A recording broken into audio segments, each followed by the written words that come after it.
నమస్కారం. తిరుపతి ఆధ్యాత్మిక నగరంలో వేద మంత్రాల ఘోష ప్రతిధ్వనిస్తోంది.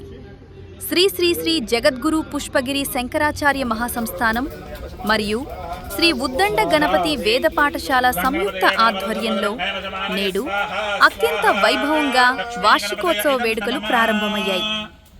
శ్రీ శ్రీ శ్రీ అభినవోద్దండ విద్యాశంకర భారతి స్వామివారి సన్యాసాశ్రమ స్వీకరణ 20వ వార్షికోత్సవం మరియు వేద పాఠశాల ప్రథమ వార్షికోత్సవం సందర్భంగా ఈ కార్యక్రమాలు నిర్వహిస్తున్నారు.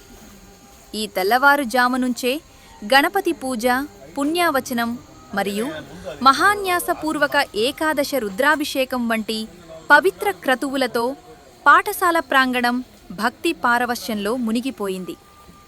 ఈ వేడుకల్లో ప్రముఖులు శ్రీ కొత్తపల్లి అజయ్ కుమార్, శ్రీమతి కె విజయలక్ష్మి మరియు శ్రీ వేదం హరిప్రసాద్, శ్రీ ఓవి రామశర్మ, శ్రీమతి ఓవి సంధ్యారాణి మరియు శ్రీ టి రాజగోపాల్ పాల్గొని స్వామివారి కృపకు పాత్రులయ్యారు.